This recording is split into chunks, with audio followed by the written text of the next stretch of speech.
Bonjour à tous et à chacun et bienvenue sur Equinox Télévision pour ce numéro du mardi 29 mai 2018. Madame, Monsieur, un nouveau directeur général à Elecam, Eric Essoussé, c'est son nom. Il remplace Abdoulaye Babalé, dont le sort avait été scellé en fin de semaine dernière, souvenez-vous, Madame, Monsieur, par le Conseil électoral. Eric Essoussé était depuis 2008 le directeur général adjoint d'Elections Cameroun. Il prend ainsi la tête d'une structure qu'il maîtrise bien. Au poste de directeur général adjoint, ce sera désormais Abdoul Karimou. Il est un haut fonctionnaire du ministère de l'administration territoriale, également spécialiste en questions électorales. Ça arrive alors qu'une question se pose sur l'indépendance, la neutralité de Elecam. Il faut dire que le 19 décembre 2006 est adoptée la loi numéro 2006/011 portant création, organisation et fonctionnement d'Elecam qui signifie Elections Cameroun. Il vient remplacer ainsi l'Observatoire national des élections ONEL à l'époque créé 6 ans auparavant, jour pour jour, par une loi, celle de 2000/0016 du 19 décembre 2000. Elle d'ailleurs qui est supposée à l'époque être une structure indépendante de supervision des élections au Cameroun. Est-ce que pour autant au Cameroun on organise des élections libres et indépendantes? La question je vous la pose, vous trouverez vous-même les réponses à cette interrogation tout à fait cruciale. On va démarrer ce programme ce matin, Madame, Messieurs, en installant l'équipe des soldats de l'information, mais également les forgerons d'un Cameroun meilleur, avec d'abord vous, Charlamel Mbachou. Bonjour et bienvenue. Bonjour, Monsieur Eric Fopoussi-Negou. Bonjour à tous les téléspectateurs. Et bonjour à Monsieur Louis-Paul Motazé, ministre des Finances. Opération de comptage physique du personnel de l'État, 918 personnes attrapées pour l'instant. Ils percevaient indûment les salaires de l'État alors qu'ils n'étaient jamais à leur lieu de service, n'avaient jamais pris fonction, mais se contentaient à la fin du mois d'aller tout simplement toucher. J'ose croire que nous allons atteindre les 14 000. On vous regarde. Donc, vous faites là allusion, Charlamel Mbachou, au premier bilan qui est fait de l'opération comptage du personnel de l'État, le comptage physique censé terminer en juin prochain. Et donc, à ce moment, on parle de 40% de couverture. À votre suite, Charlamel Mbachou, laissez-moi présenter sur le plateau Florazé. Bonjour et bienvenue. Bonjour Eric Fopoussi, bonjour à vous sur le plateau, à nos chers téléspectateurs. Très ravi d'être avec vous pour ce mardi. Et lorsqu'il sera 11h06, nous allons revenir sur l'information buzz sur la toile à travers vos commentaires sur la revue des réseaux sociaux. Il y en a tellement à se mettre sous la dent. Surtout cette information qui met au prix ce jeune Malien qui a donc réussi à sauver la vie d'un bout de chou, d'un nourrisson. Il fait le buzz sur la toile. Il a même été reçu par le président français Emmanuel Macron. On va donc en parler justement à travers les commentaires de nos chers internautes. Eric Fopoussi. Mamoudou Gassama, c'est son nom. Il est malien. Il sera très bientôt naturalisé français. Mais également, la bonne nouvelle, c'est qu'il va intégrer le corps des sapeurs-pompiers de Paris. C'est un joli destin, vous me direz. Rendez-vous à 10h et 11h05 pour la revue des réseaux sociaux. Alors, à votre suite, Florazé, bonjour et bienvenue. Bonjour, Monsieur Fopoussi-Negou. Bonjour à vous, chers téléspectateurs. Il y a une curiosité au Cameroun. Depuis mars, le nouveau ministère de la décentralisation et du développement local n'a qu'un seul employé, le ministre. Le chef de l'État avait promis pourtant le 31 décembre 2017 d'accélérer la décentralisation. Ce coup d'accélérateur-là n'a pas encore pris. On attend. Le ministère là squatte des employés. Il n'en a qu'un seul. On a même oublié de nommer le secrétaire général. Merci, monsieur le chef de l'État. C'est comme ça qu'on accélère la décentralisation. C'est comme ça qu'on gère l'inertie, les boulots d'étranglement. Après, vous allez nous dire que c'est votre entourage. Non, c'est vous-même. Georges Elanga Obam, le ministre de la décentralisation et du développement local. Je rappelle que beaucoup disent au Bengane que ça prendra 6 à 8 mois pour trouver l'abréviation officielle de ce ministère, comme on peut dire MINESEC pour le ministère des enseignements secondaires ou MINESUP de l'enseignement supérieur. Alors moi je propose en 2 secondes qu'on fasse MINDEDEL, ministère de la décentralisation et du développement local. MINDEDEL, ça pourrait faire, ça sonne bien. Madame, Monsieur, puisqu'on parle du bien dans ce programme ce matin, démarrons avec la première articulation et c'est Tendance Cueillir la voyageuse qui va rentrer en scène. L'histoire du jour, tout de suite. Bonjour, la voyageuse. Le jour n'est pas bon de mon côté. Les téléspectateurs m'ont donné le charme. Vous me charmez trop. Que passe une journée sans entendre la voix des téléspectateurs ou encore sans lire leur message, je suis traumatisé. Pas un bon. Regardez ça. Non, mais tu m'as dit que tu aimais les téléspectateurs. Je les aime très fort, mais au fur et à mesure qu'eux aussi, même ça me donne les boutons. Oui, j'ai vu. Les boutons. Bon, c'est bon, on les boutons. Quand vous dites que vous m'aimez, ça me donne trop les boutons. Au mariage, on dit on supporte. Donc, je vous supporte parce que sans vous, nous ne sommes rien. Ce matin, on va parler du baccalauréat, le bac général. Nos enfants sont allés composer ce matin. Mais sauf que en Djogmabi, c'est Nebel pour ceux qui ne connaissent pas le quartier. Il y a bébé Gankam. Il restait un peu comme s'il ne partait pas composer, il allait composer chez eux. Donc il restait un peu comme ça, l'enfant l'a composé à la maison. Sans mon intervention, l'intervention d'une maman, que je vais taire son nom. Mais l'autre, son petit nom, on l'appelle au quartier Maya Jackie.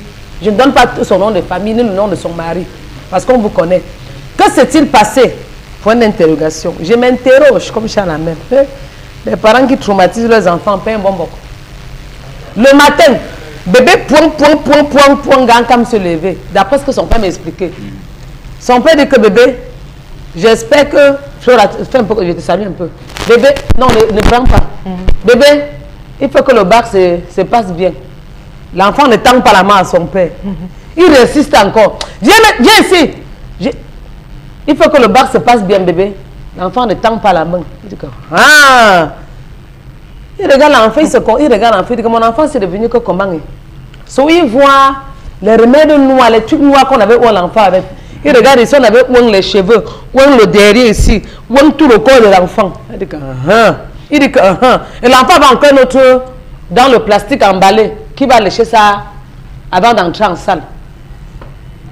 Le père dit que, mais, je te salue, tu ne tends pas la main, pourquoi? Il dit que, hier j'étais avec maman, maman m'a amené quelque part là-bas, il y a la Pariso. Le père là m'a donné le remède, il a dit que je ne salue personne, même mes camarades de classe, que je ne dois saluer personne, que je ne dois même pas parler à mes amis, à mes camarades de classe, qu'il faut seulement que, avant d'entrer en cours, je lèche le remède si je ne salue personne. Monsieur est devenu, monsieur a disjoncté plein bonbon. Il appelle sa femme que mamie. Depuis quand tu amènes mon enfant quelque part, on donne le remède qui va ouvrir sur lui, lécher l'autre avant d'entrer en classe d'examen.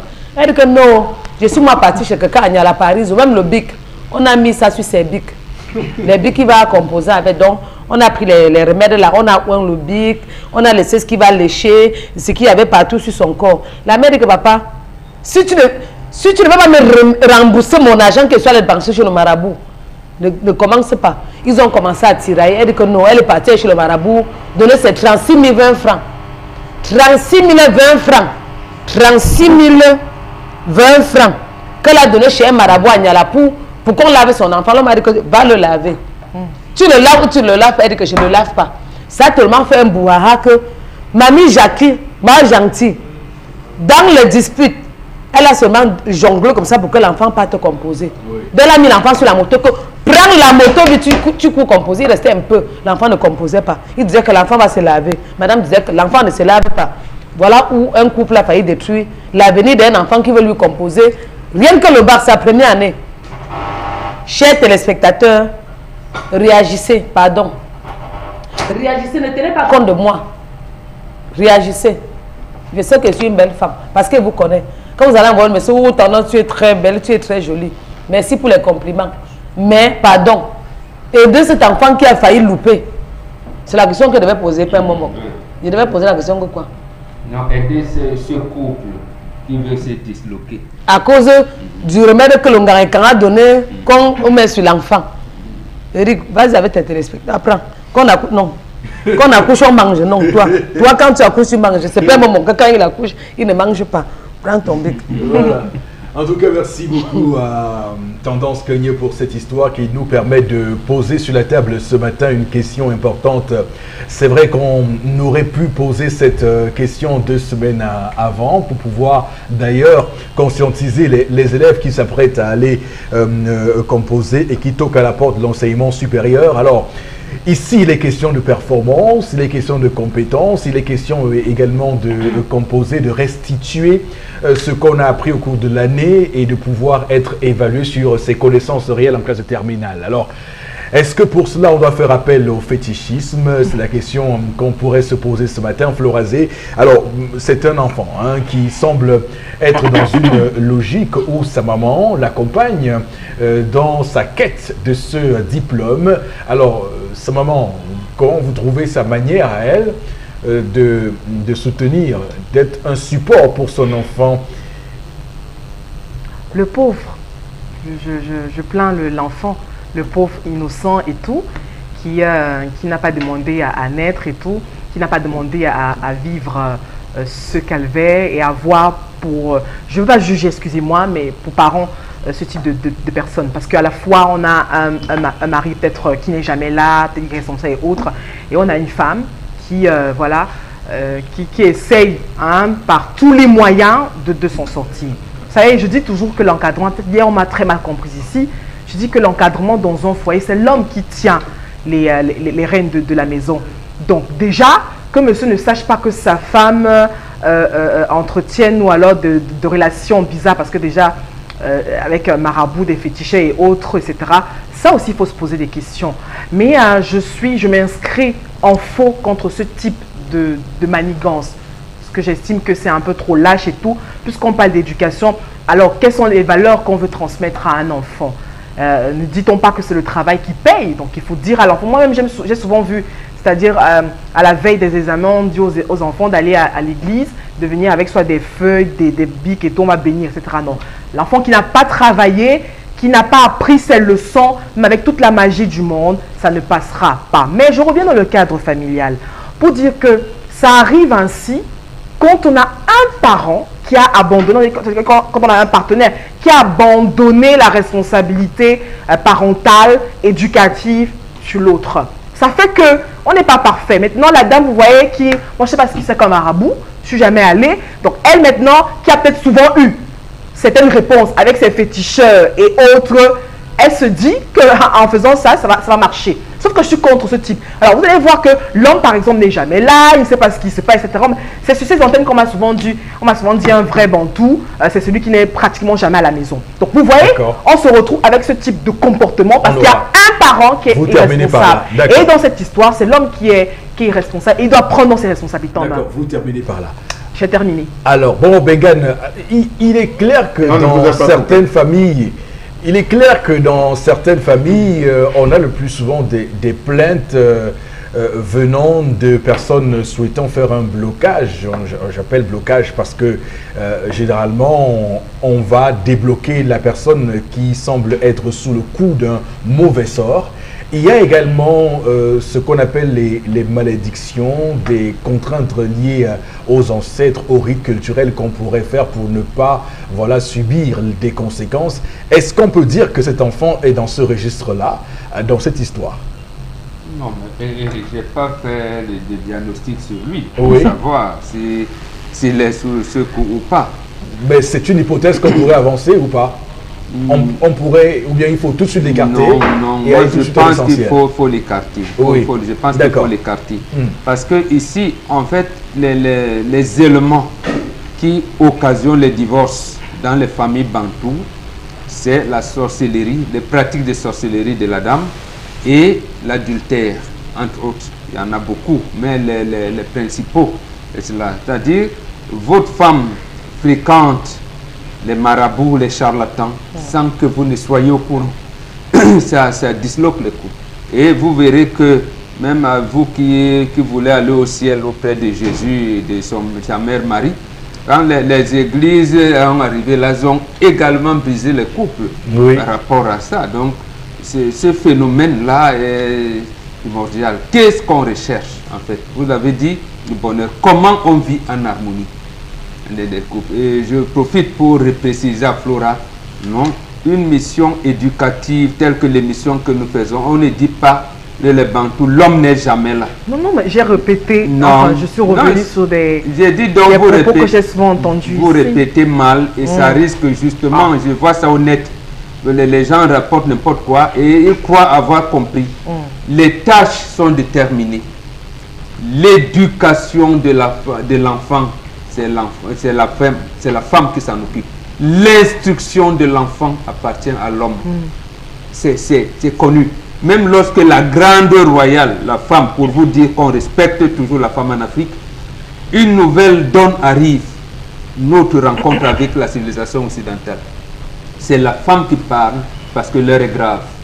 Elle dit, c'est qu'on va y perdre, c'est qu'on va gagner. Elle dit non, mais l'essentiel c'est qu'on envoie nos enfants. Donc, dans ce genre de choses, vous avez vu, il y a ce que vous dites, il y a des pratiques de sorcellerie, mais ce n'est pas la femme qui s'engage à faire ces choses. S'il existe qu'il y a un mauvais sort, il y a ceci, c'est l'homme qui vous a amené dans sa famille. Par exemple, votre sixième sens, parce qu'on demande à la femme, c'est même pour cette raison qu'on lui confie la maison. Quand on dit ministre de l'Intérieur, elle balaye la maison, elle écoute, elle regarde avec ses co-épouses et tout. Il peut avoir des entretiens qu'elle ne comprenne pas. C'est à son mari qu'elle dit, mais Thierry, et il y a ceci, son mari explique. C'est ça, voilà. C'est le mari qui connaît. Et à ce moment, il sait que ils ont un bonbon, un kungang, un tel, auprès de qui on peut venir. Donc, ce n'est pas des choses, comme je veux dire, qu'on imagine. Puisque dans la tradition, on vérifie s'il y a des pratiques de sorcellerie, si votre famille est attachée ou pas. Mais pour ce garçon, vous voyez donc, cette femme n'a pas fait. Mais je demanderai à l'homme, il n'a pas mal fait en fait. Parce qu'il fallait qu'il s'assure qu'effectivement son fils ne l'a pas salué. C'est après qu'il va résoudre le problème avec la femme. Il va poser le problème pour le résoudre. D'accord. Charles Amel Bachou, qu'est-ce que vous dites ce matin sur l'histoire qui est ainsi posée sur la table du Zénith? Ex hominum quates facta fortuna est dea. C'est du latin, ça. L'intérêt des hommes a fait de la fortune une déesse. L'intérêt des hommes a fait de la fortune une déesse. Monsieur Eric Fopoussi, toute chèvre ne broute que là où elle est attachée. Vous le savez à suffisance. Dans chaque tradition, dans chaque ethnie, dans chaque village, dans chaque groupement, il y a des instruments de la paix. Il y a des instruments vecteurs de la paix, de l'harmonie, du bien-être social. Il y a des instruments de purification et il y a des instruments de sacrifice. Alors là... Monsieur Eric Fopoussi, alors là... chez les Bantous que nous sommes, la bénédiction est donnée par l'expectoration, ce qu'on appelle le crachat. Je ne développe pas, je laisserai le soin en Bambok de revenir là-dessus. L'expectoration. Le Père bénit par expectoration.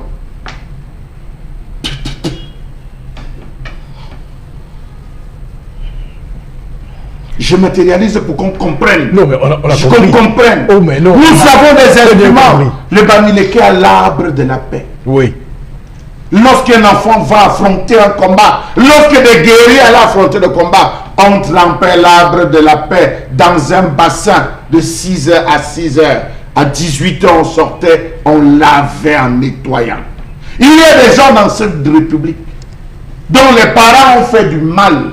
Ils n'ont pas peur, ils sont là. Dont les parents ont fait du mal aux enfants des autres. Il y a des gens dans cette république qui font du mal aux enfants des autres. Ils font mal. Voilà donc la résultante d'avoir une maman qui a peur que ce que ses parents ont fait, que peut-être ce qu'elle fait va être reversé sur son enfant. Ne vous dérangez pas, ça revient toujours. Là, voilà qui panique tant. Il faut absolument protéger son enfant. On ne peut combattre que ce qu'on connaît, monsieur Rifopoussi. On ne peut combattre que ce qu'on connaît. Si vous ne connaissez rien à la sorcellerie, vous n'allez jamais aller à la sorcellerie, monsieur Rifopoussi. Qu'on ne se trompe pas. Ne vous trompez pas. Si vous ne connaissez rien à la sorcellerie, vous n'irez jamais rien voir. Donc on ne combat pas ce qu'on ne connaît pas. Cette femme sait qu'elle est adepte de pratiques. Elle est une voleuse de chance. Elle est une voleuse de bonheur. Voilà cette femme donc qui décide d'aller provoquer. Elle protège quoi? De quoi a-t-elle peur? Parce qu'elle offre monsieur Eric Fopoussi. Si on me dit que mon frère est sorcier vampire, je convoque la famille, je convoque les frères, je dis attention, j'ai appris une nouvelle. Est-ce que c'est vrai? Ensemble, on ouvre des pistes de recherche. Voilà. Alors, cette forme de bénédiction n'est pas une forme de bénédiction, mais plutôt une forme de malédiction. L'Afrique ne connaît pas la chance. L'Afrique ne connaît pas le hasard. L'Afrique connaît la purification et le sacrifice. Vos chances et consorts, c'est occidentalisé. Très bien. Alors, d'ailleurs, ce qui entre par l'esprit sort par les muscles. Je clôture. Alors, très bien, cher Lamel, sort par les muscles, vous avez dit. Ce qui entre par l'esprit sort par les muscles. Ça veut dire? Je vais manger. Le bras s'active et je mange. C'est du grand art ce matin sur le plateau du Zénith, tout ce qu'on fait de la télévision. Madame, monsieur. Ah oui, bravo, Chalamel. Vous bluffez. Bravo. Alors, tendance. La question que tout le monde se pose d'ailleurs quand on écoute cette histoire, on se demande est-ce que cet enfant a appris ses leçons avant d'aller composer? C'est la question que tout le monde se pose au final. Bien sûr. Est-ce que c'est vrai ou faux? Parce que l'enfant apprenait ses leçons. Mais alors, qu'est-ce que vient d'en faire cette pratique de la mère dans cette histoire? On ne sait jamais, Eric. Le 2 est mauvais. Parfois, l'enfant apprend jusqu'à le jour des compos. Si les mauvaises personnes viennent détruire nos enfants. Donc, je crois moi ce que la mère a fait. Je ne vois pas moi le mal dedans. Que les hommes arrêtent ça. Est-ce qu'elle a pris le charme pour te donner? C'est son argent qu'elle a dépensé, les 36 020 francs. C'est la sueur de son front. Quand tu viens traumatiser l'enfant un matin, c'est la première fois d'aller composer, tu commences à faire le scandale. Maintenant, les gens du quartier vont être au courant. L'enfant même ensemble ne doit même pas bien composer. Et c'est genre, je suis allé pour qu'on lave mon enfant. 36 020 francs. Je suis allé pour qu'on lave. Je suis allé pour qu'on garde. Oui, quel est ce marabout qui peut interdire à un homme de bénir son enfant? Le marabout a dit que l'enfant ne tend pas la main aux gens. Que ce soit son père, ses camarades de classe, même le bic qui va composer, tous ces bics, on a travaillé sur ça. Non, c'est donc le remède qu'on a laissé avant d'entrer en classe d'examen. C'est que le marabout, c'est que le marabout a dit qu'avant d'arriver en salle lèche, c'est pour son bien. La mère ne peut pas vouloir du mal à son enfant. C'est pour qu'il est sur le plateau, si personne ne peut me dire qu'elle n'est jamais allée chez le marabout. Pardon?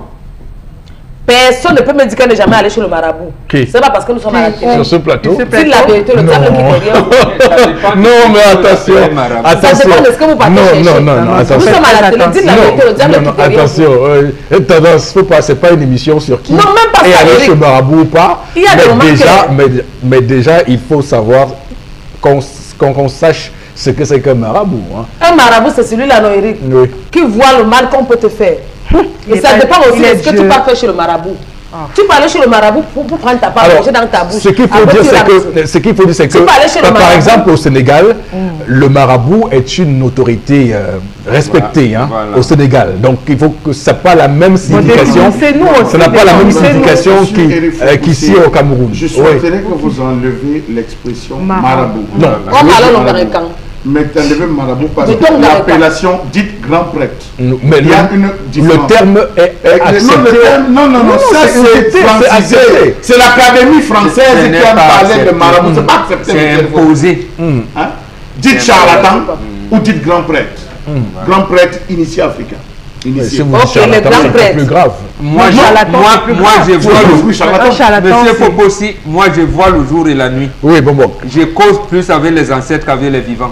Je suis un marabout. Êtes-vous un marabout ou pas? C'est à vous de me dire. Je ne sais pas, moi. Je ne sais pas, je ne veux pas savoir. À nos jours-ci. Oui, c'était une parenthèse. Vous savez qu'une maman peut avoir du mal à son enfant. Et le vrai gars incarne même pas la plaque, ça part de bouche à oreille. Le vrai marabout, ou ça veut dire que ou le grand prêtre. Voilà. Mais je sais qu'au quartier, nous on appelle les marabouts. Mais le vrai marabout ne met pas la plaque, ça part de bouche à oreille. Le gars incarne même jamais la plaque pour dire que je soigne le sida, je soigne la folie. Non. C'est quand tu parles là-bas, tu trouves le bonheur. Quand tu peux dire à ta copine que, comme tu as eu le bar l'année dernière, c'est le type là qui avait mis le remède sur son corps, c'est le type qui avait mis le remède dans sa bouche, mis le remède sur sa langue, c'est le type qui avait béni tous les fournitures scolaires. C'est comme ça qu'on fait. Oui. Donc une maman qui amène son enfant, en temps normal, un homme qui se respecte, il doit dire à sa femme que chérie, pourquoi tu allais faire ça sans me dire? Ok, comme tu as pris sur toi, si l'enfant échoue le bac, tu assumes les responsabilités. D'accord. Mais c'est pas que tu vas appeler tout le quartier m'afficher. Quand il part, je sais pourquoi il part. Je ne pars pas pour te tuer, je ne veux pas ta mort. Je ne te donne pas le charme pour que tu m'aimes. Je pars pour le bien de notre enfant. L'enfant doit aller à l'université, ça fait mon bonheur. Qu'il passe au quartier, qu'on dise que la mère, la maman, elle dit souvent qu'elle n'était pas à l'école, son fils de 17 ans a eu le bac. Son fils de 17 ans a eu le bac, maman l'enfant la prenait. Cette fois-ci, les sociaux ne sont pas entrés dans son cerveau. Parfois, tu apprends le cerveau, bien, les sociaux dans ton cerveau. Tu arrives comme ça, on te donne une matière que tu connais, même les maths. Tu commences à somnoler. Ou tu penses à ce que ta mère a préparé. On connaît tout ça. Donc on bloque l'enfant. Ça me rappelle une histoire qu'on avait à l'université. On me disait qu'il y avait des gens qui s'asseyaient derrière soi pour prendre tes chances et ton inspiration. pour inspirer le savoir que vous... Par exemple, la nuit, on allait lire, fronter la nuit au campus, et puis les gens qui s'asseyaient derrière. C'est pas vrai, on racontait. Qui s'asseyait derrière. Donc, pendant que vous apprenez, pendant que vous lisez, vous assumez votre leçon, le gars, c'est lui qui reçoit la connaissance. Dans tout ça, je crois. Je vais un peu dire n'importe quoi, parce que c'est mon niveau que j'ai. Tu peux arriver en salle de bac, on ne peut pas apprendre ça, on apprend ça qu'à l'école primaire. Oui. On peut dire par exemple que périmètre du carré est égal à quoi? Donc, tu sais que périmètre du carré est égal à côté x 4, non? Côté est égal à périmètre divisé par 4. Maintenant, quand tu vois tes yeux deviennent seulement noirs, tu vois seulement noir, tu ne vois pas bien. Donc, il faut combattre tout ça. Oui, on combat. D'accord. Monsieur Eric Fopoussi, oui. Le principe voudrait que les parents soient perdus. Oui. Les parents soient perdus. Pourquoi? Parce que l'enfant va apprendre ce qui ne lui servira à rien demain. L'enfant va apprendre à l'école ce qui ne lui servira à rien. L'enfant va obtenir un diplôme qui ne correspond pas aux besoins immédiats de son environnement. Le baccalauréat aujourd'hui, ça sert à quoi? Oh, non, Chalabé, c'est pas un débat. Monsieur, non, c'est pas. Je vous pose la question parce que c'est un diplôme occidentalisé. Nous n'avons pas un diplôme adapté aux réalités africaines et adapté aux réalités camerounaises. Je termine à ce niveau. D'accord, merci. Pas un diplôme adapté. La licence, le master, les doctorats, ça n'a aucune valeur parce que ce n'est pas adapté aux réalités. Je le dis à votre intelligence. Monsieur Eric Fopoussi, c'est le diplôme de l'autre. Vous avez la responsabilité de vos propos ce matin. L'Afrique a eu des plus grands mathématiciens, aller consulter l'Égypte entière. Aujourd'hui, on ne fait plus la mathématique. Mais personne n'a dit non. On ne fait pas la mathématique. Mais personne n'a dit non. Ils sont venus apprendre la géométrie. Ils sont venus apprendre même la géophysique en Afrique. Mais ça ne portait pas le nom de diplôme qu'ils essayent de nous donner. Il faut accepter. C'est parce qu'on justement ne se reconnaît pas dans ce diplôme qu'on est perdu. C'est parce qu'on ne se reconnaît pas dans ce diplôme. Monsieur Fopoussi, je vais terminer en disant, comme Tendance l'a dit, la main qui n'a pas béni ne peut maudire. La main qui n'a pas béni ne peut maudire. Donc pour dire que ce que la maman n'a pas fait, il y a des parents qui se lèvent en disant à son fils, ça ne sert à rien que tu ailles composer. Reste à la maison. Pourquoi? Parce qu'on l'a attaché. Ça ne sert à rien que tu pars évoluer. Le premier évaluateur du parent, de l'enfant, c'est le père. Parce qu'il voit les compétences, il voit que... Le premier, c'est le père qui juge des actes. Je pense que l'enfant qui a posé cet acte s'est retiré, s'est mis hors norme. Merci beaucoup. Avec la maman. Merci beaucoup, Charles. On a compris. le sens de vos propos ce matin sur la valeur du baccalauréat et les diplômes que vous qualifiez d'occidentalisés. Mais il faut dire qu'en attendant, ça reste le système éducatif camerounais qui met en place et officialise ces diplômes-là, et que les enfants doivent bien sûr aller les décrocher au maximum. Une fois qu'on a dit ça, madame, monsieur, on vous invite à rester sur Equinos Télévision parce que la suite est encore plus intéressante avec Charles Hamel qui va s'interroger. À tout de suite.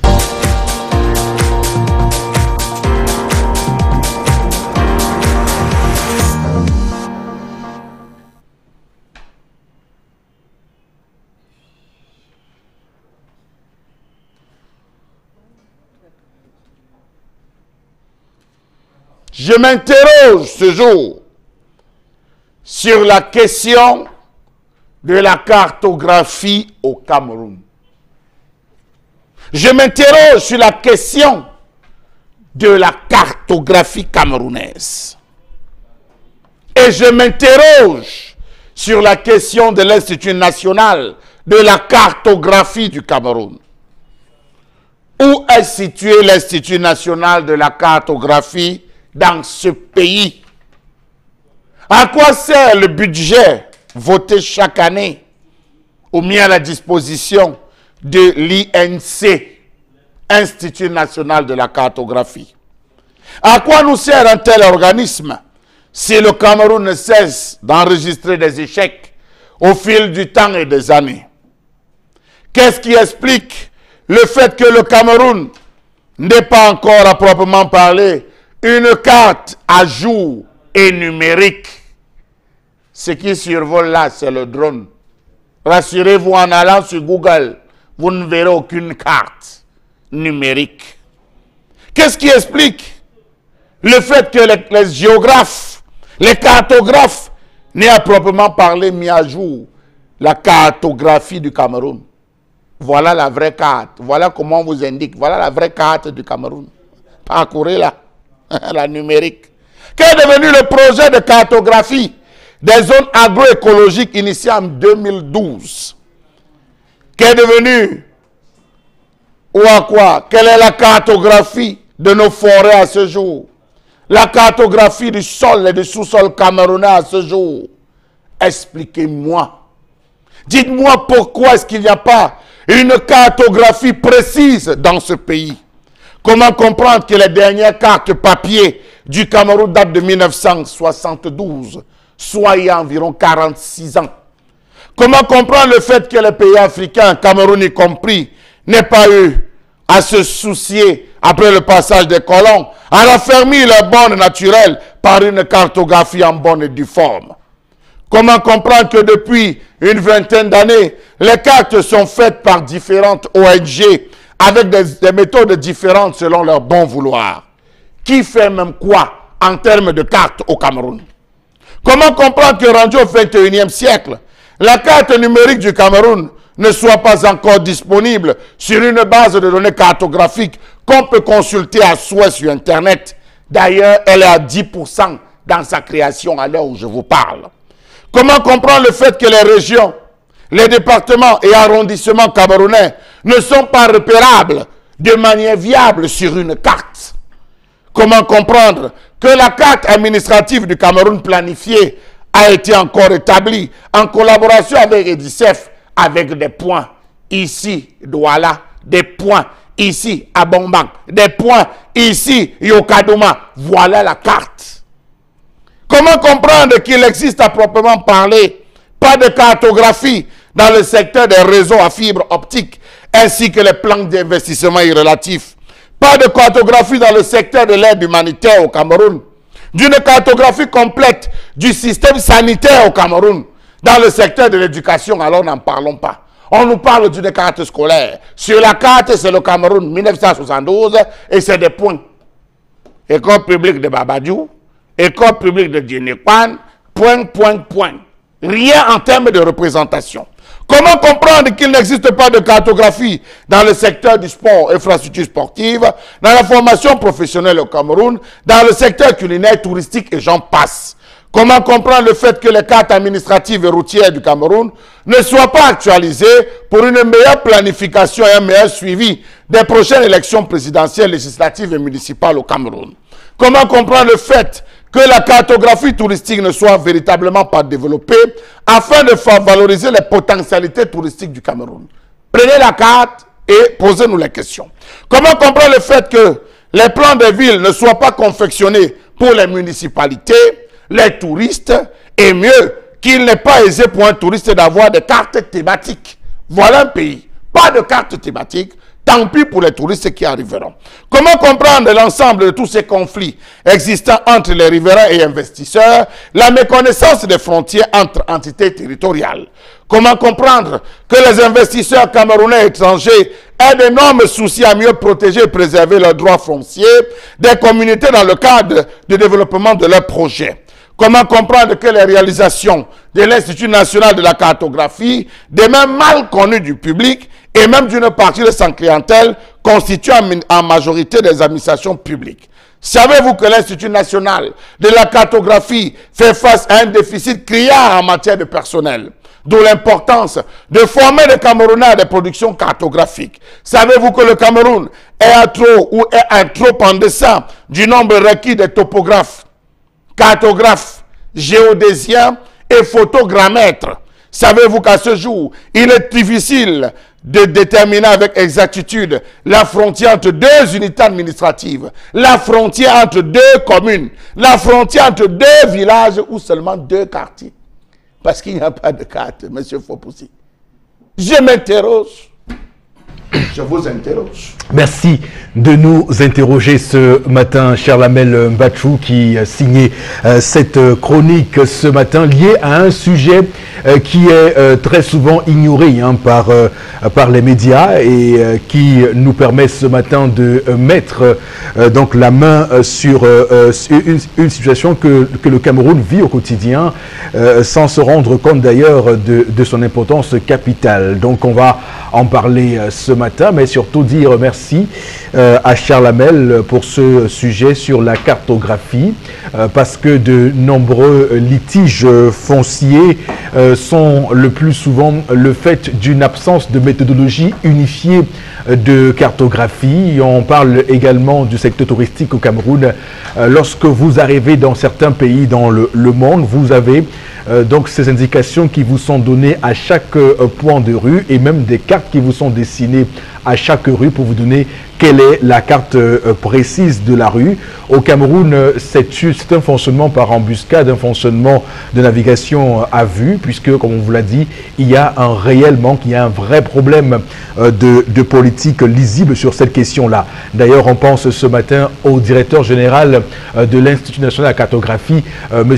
Elimbi Bota, qui doit forcément être en train de nous regarder ce matin et voir comment on va décortiquer, décrypter cette question de la cartographie. Bon, Bengan, on va simplement dire que les cartes qu'on a au Cameroun en ce moment, du moins celles qui sont officielles, datent de depuis très longtemps, plusieurs décennies. Pourquoi c'est comme ça?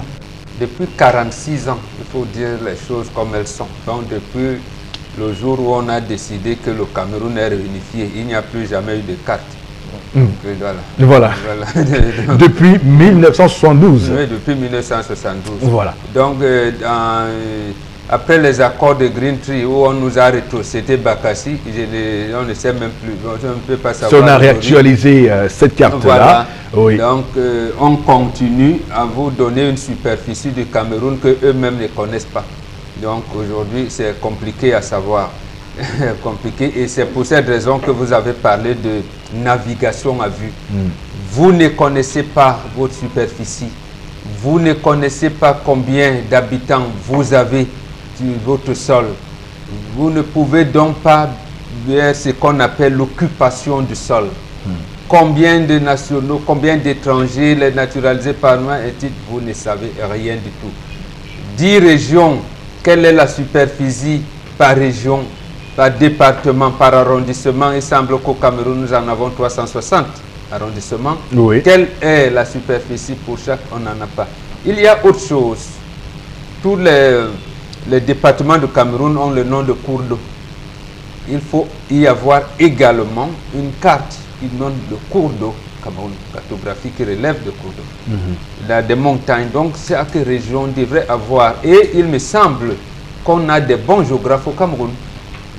On a des bons, depuis l'université fédérale jusqu'à aujourd'hui, je pense que le Cameroun a formé des très bons géographes et à tous les niveaux. Tout à fait. Donc là, c'est la carte routière également. Est-ce combien, quelle est la superficie de nos routes? Avons-nous combien?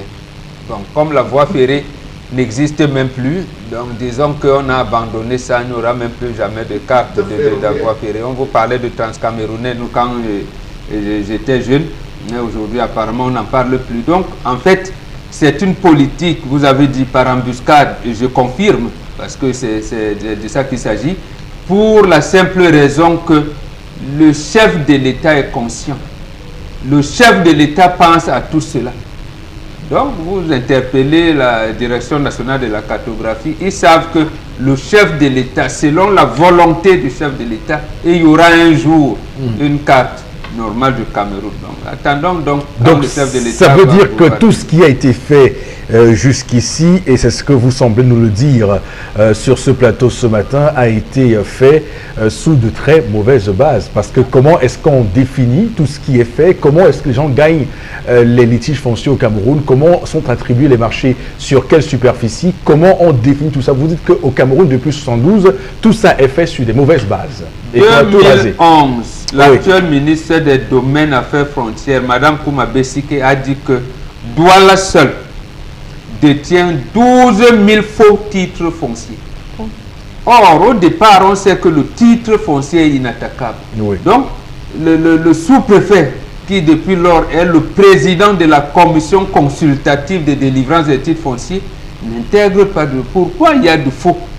À ce moment, lorsqu'on commence donc à faire du faux, vous comprenez que les 200 mètres carrés que je vais acheter auprès de votre papa pour dire qu'ils sont déjà faux, parce que le service du cadastre du département a faussé tout, vous n'aurez donc pas de carte. Au Cameroun, vous n'aurez pas de carte. Donc c'est malheureux pour nous. C'est vraiment malheureux de quelque côté qu'on prenne ce pays, ça devient invivable. On a vraiment de la nausée. On a vraiment de la nausée, c'est nauséeux. Alors, Florazé, je me suis un tout petit peu amusé d'aller sur Google pour taper, voilà, pour voir un tout petit peu comment le Cameroun est organisé. Alors, il y a le GPS Google qui le plus souvent nous aide à pouvoir être à un point à un autre, mais franchement, je ne sais pas comment ce machin marche. Parce que il vous dit que vous êtes à un point A. Non, mais c'est supposé être un GPS qui vous... Ça ne marche pas. Attendez. N'induisez pas Florazé. Non, mais je vous raconte une histoire pour vous dire... Non, oui, il allait terminer par un témoignage. Confirme ça, je fais un témoignage. Alors, il y a une pharmacie qui se trouve à Dido. J'arrivais à Douala nouvellement, je voulais savoir où cette pharmacie se trouve. Je tape sur Google. Alors, où se trouve cette pharmacie-là à Douala? Alors, Google me signale un endroit à peu près où peut se trouver cette pharmacie-là. Alors, je suis le GPS, chaque fois je regarde mon téléphone pour voir vers où je m'avance. Donc, quand je m'avance, ça me signale, vous êtes à 5 km de la pharmacie. Je continue à avancer. Pourquoi vous riez, Charles? Pourquoi vous riez? Et donc, je me rends compte que je me retrouve à un point, je ne sais pas, ça doit être à 5000 mètres de la pharmacie. On me dit que je suis à la pharmacie, mais je regarde la pharmacie, je ne trouve pas de pharmacie. Alors, donc, voilà l'une des conséquences de cette absence de cartes. Et pourtant, dans de vrais pays où je suis allé, dans des pays où les choses sont faites, on sent bien qu'il y a une volonté de la part de la municipalité et de l'État de faire en sorte que lorsque vous arrivez et que vous êtes perdu, que vous sachiez au moins où vous trouvez, au moins ce qui vous entoure. Non, il y a une volonté aussi de s'occuper de sa population. Oui. De savoir qui fait quoi. Qui est exactement sur le territoire. C'est ça également la question. Mais Chalamel, attendez, dans quelles conditions on fait les recensements au Cameroun? Dans quelles conditions on fait les recensements au Cameroun? Déjà que même pour les inscriptions sur les listes électorales, le matériel est défectueux. Donc maintenant, pour revenir sur le système de numérisation et de Google et autres, Eric Fopoussi, on est loin de là. Non. Et aujourd'hui, on est dans une situation où non seulement on a l'organisation liée à la décentralisation qui est absente. Nous avons besoin d'une véritable politique de décentralisation pour régler tout ce problème. C'est-à-dire que gérer le pays à la carte, parce qu'il y a des personnes aujourd'hui qui se sentent lésées. Il faut le dire, dans certaines parties du pays qui nous regardent à l'instant. Et voilà une phrase qui nous a toujours... enfin, tout le monde maîtrise cette phrase. Quand on nous dit que quand Yaoundé respire, le Cameroun vit. Vous voulez qu'on aille alors où, jusqu'où? Non, attendez, on va revenir, on va se répéter, on va également revivre les mêmes situations tant qu'on n'a pas une réforme radicale. Et une bonne politique, et justement, je crois que ça peut se faire. C'est seulement si on continue à s'inscrire massivement sur les listes électorales avec une bonne masse critique pour tout changer. Alors, cher Lamel, moi je sais que la carte du Cameroun, il y a le bec du canard au nord. Il y a l'espèce de fesse là qui prend, qui fait de prier sud-ouest, nord-ouest. Je sais également qu'il y a un petit crochet vers l'est là. Alors vous me dites que cette carte là n'est pas la bonne carte. Monsieur Eric Fopoussi, on vous a dit que qui a fait la carte du Cameroun? Qui a conçu la carte du Cameroun? C'est Moiselle, si je ne me trompe pas. Tout à fait. C'est Moiselle. Voilà. Bon, après, qui a encore fait? Donnez-moi le nom d'un Cameroun. Je vous avoue que depuis, je n'ai rien entendu. Monsieur Eric Fopoussi, je vous prends un cas simple. Douala premier et Douala cinquième, la frontière c'est où? Alors il paraît qu'à Bepanda, il y a... Et même ils savent pas. Le bureau de... Oui. On ne sait pas. Eux-mêmes ne savent pas. Il n'existe pas de carte, monsieur Fopoussi. Deuxième cas, 9e et 7e.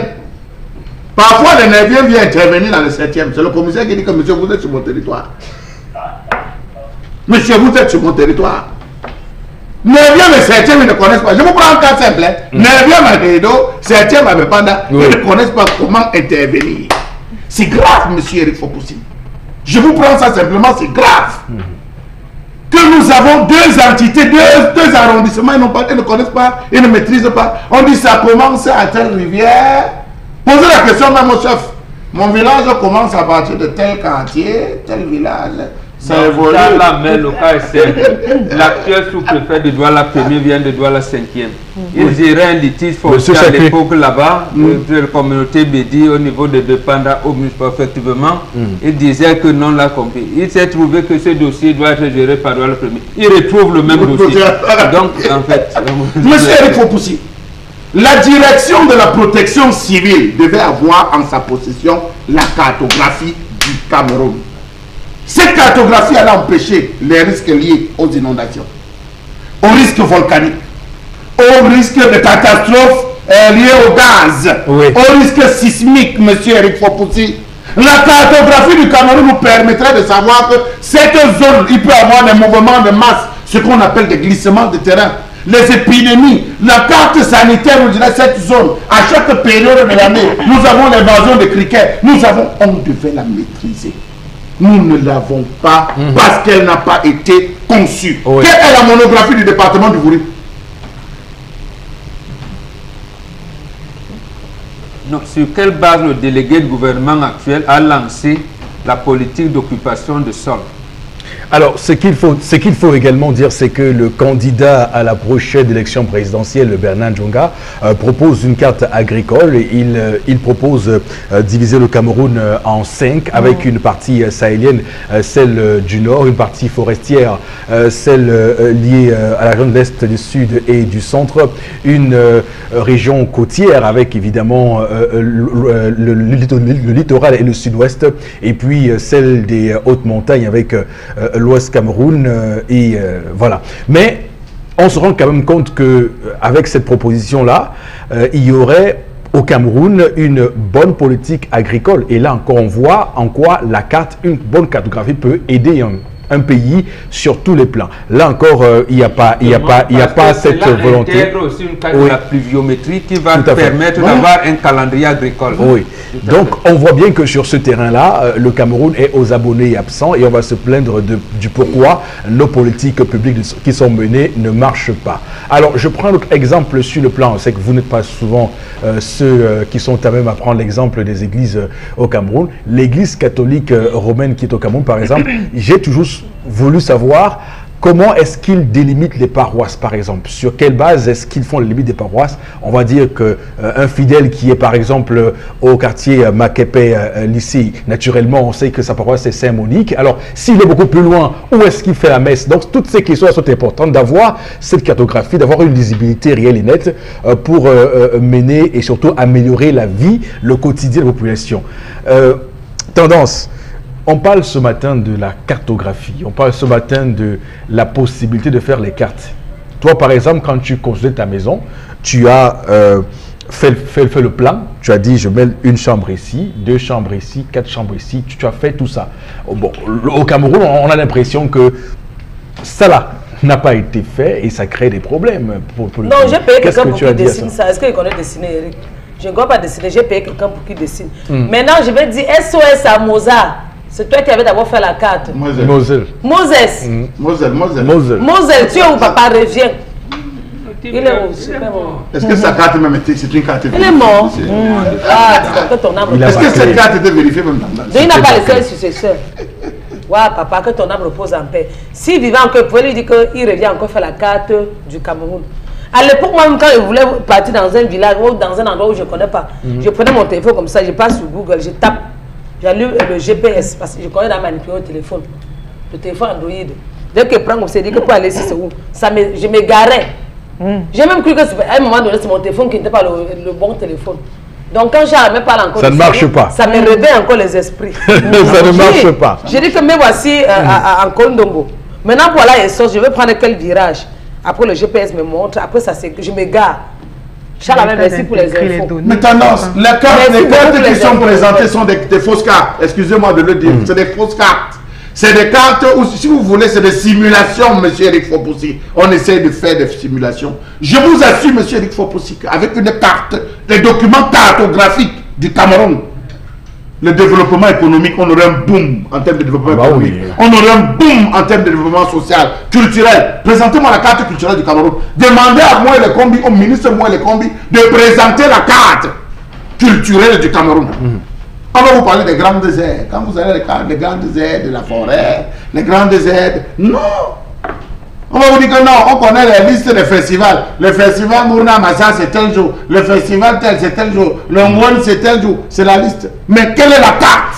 La cartographie culturelle, ça n'existe pas. Et puis, la cartographie touristique, vous y pensez quand même, Charles Hamel? On a parlé de la cartographie touristique. Mais je pense que le ministre est même démissionné.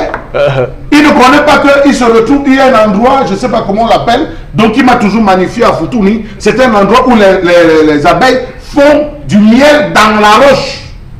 Ah, je connais l'endroit, Charles Hamel. Elles font du miel dans la roche, voilà. monsieur. La roche.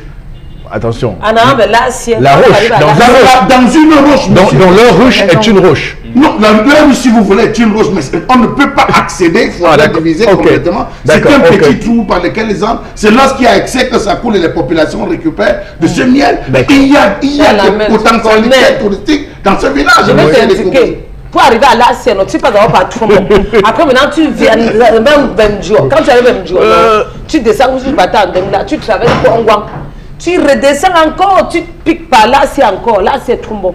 Tu passes par Ngamo, maintenant tu arrives à Koto, c'est pas là-bas. J'ai pris la carte, une des cartes à la délégation régionale du tourisme, monsieur Eric Fopoussi. J'ai fouillé, je n'ai pas trouvé le long lileux. Vous connaissez ce qu'on appelle le long lileux? C'est une grotte aux chauves-souris. C'est unique au Cameroun, c'est dans la zone, c'est entre Moya et, comment on appelle? Moya, c'est entre Bamaha et Moya. À ce milieu, il y a cette grotte qu'on appelle le Lung-Lille. C'est une grotte, une sorte de chute à 7 trônes, monsieur Eric Fopoussi. C'est dans quel département ça? C'est entre le nord Macombé et l'ouest Cameroun. Le nord Macombé et l'ouest Cameroun. C'est pour vous dire que vous regardez les cartes, il n'y a rien. D'accord. Alors, ce qu'il faut dire, c'est qu'on a ce matin suffisamment dégagé les pesanteurs à une bonne cartographie du Cameroun. Absence de personnel recruté à l'Institut national la cartographie. Je me demande comment lui fait Elimbi Vota pour gérer cette structure. On a également parlé d'une absence de politique et de volonté pour mettre en place cette politique de la cartographie au Cameroun. Donc voilà des points sur lesquels il était important de travailler. Madame, Monsieur, une fois qu'on a dit ça, on marque une pause pour cette première partie de l'émission. Nous sommes de retour dans un court instant. À tout de suite.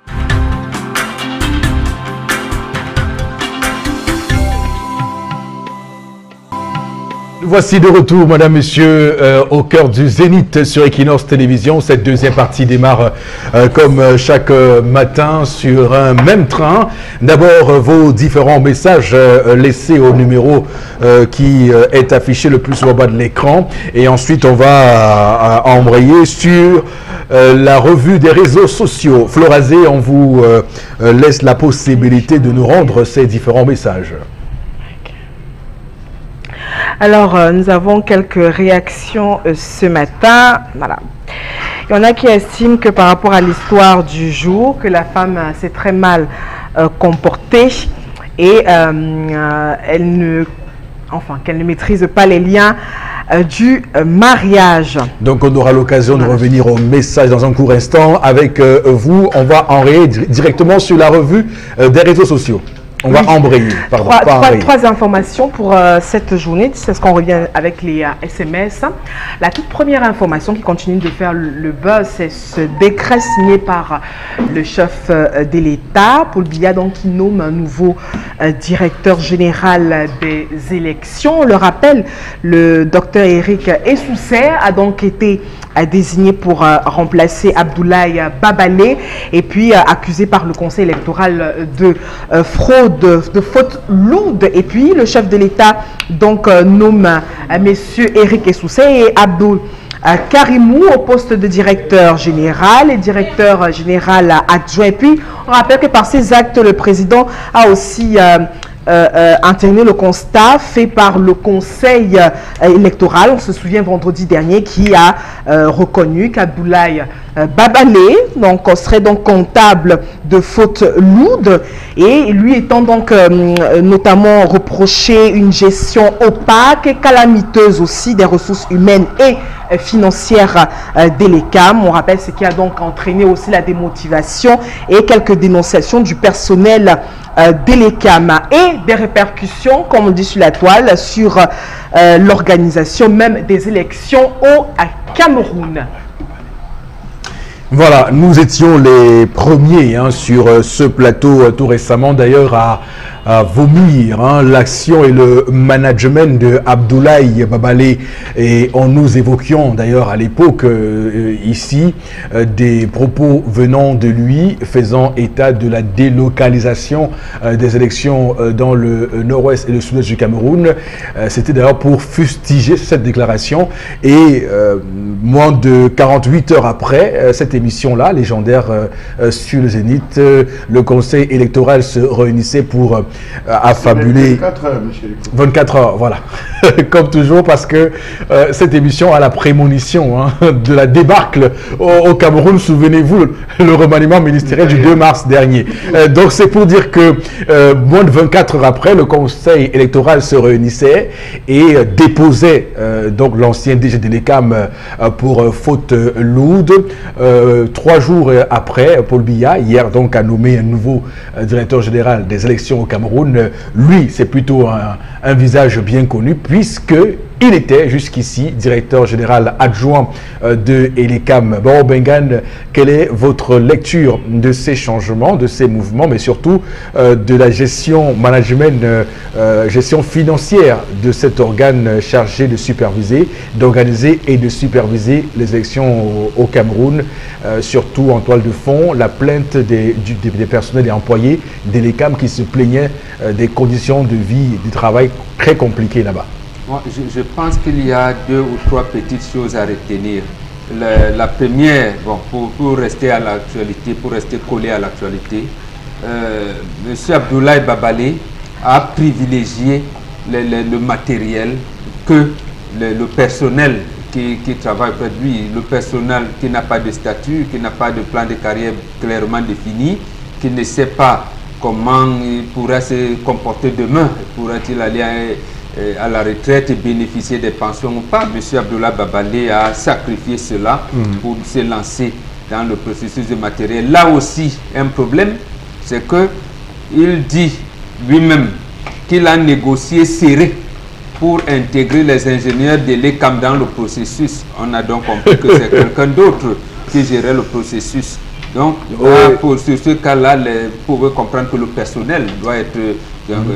près de 3000 employés à l'ECAM. Il a dit, mais nous n'avons pas de salaire, nous ne savons pas quel est notre statut véritable. Maintenant, ça, c'est un problème management qui n'est pas bien.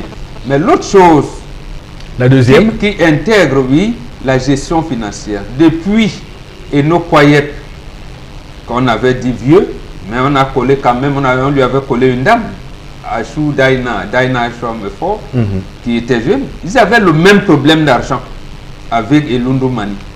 Là, c'est l'ancêtre de l'ECAM qui s'appelait Observatoire National des Élections. Le même problème, le couple qui venait de divorcer là. D'abord, ils ont divorcé, on les a séparés.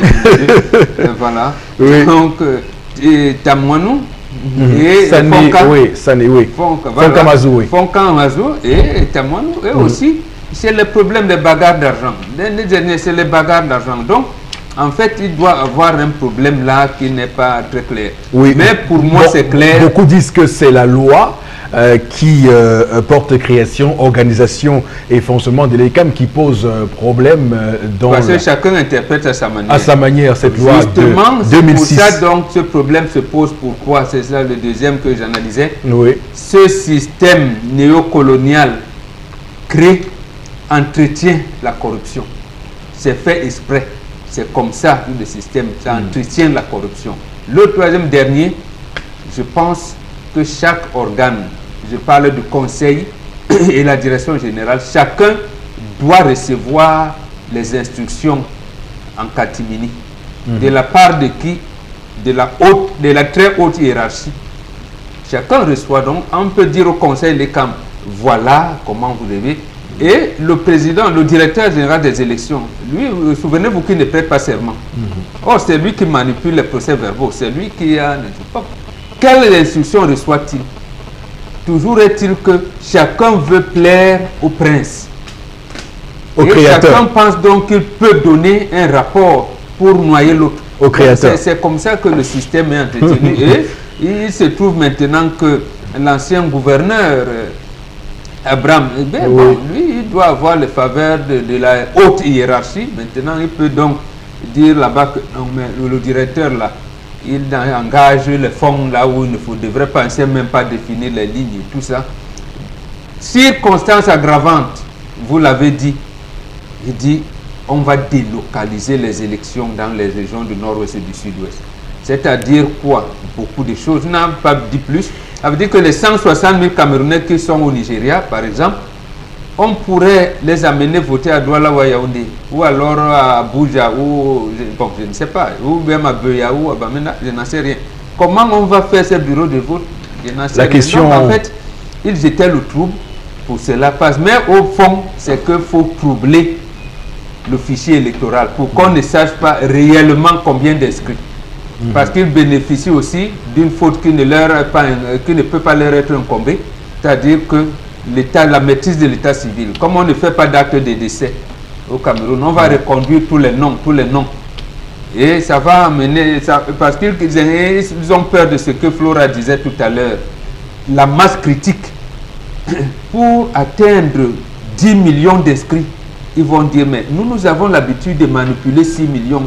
C'est-à-dire les 3 millions et demi et 4 millions qui s'ajoutent là, on ne connaît pas. Il faut faire quelque chose. D'ailleurs, Charles Hamel, il est quand même clair que ce changement à la tête de l'ECAM laisse montrer quand même que l'ancien DG, de par son management, a eu des lacunes. Souvenons-nous, le 25 mars dernier, lors de sénatoresse, d'ailleurs, la seule élection qu'il a organisée, Babale, parce que...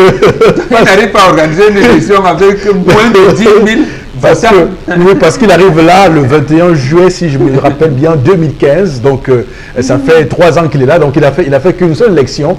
Donc, souvenez-vous hein, que le 25 mars dernier, il avait donné les chiffres de la participation.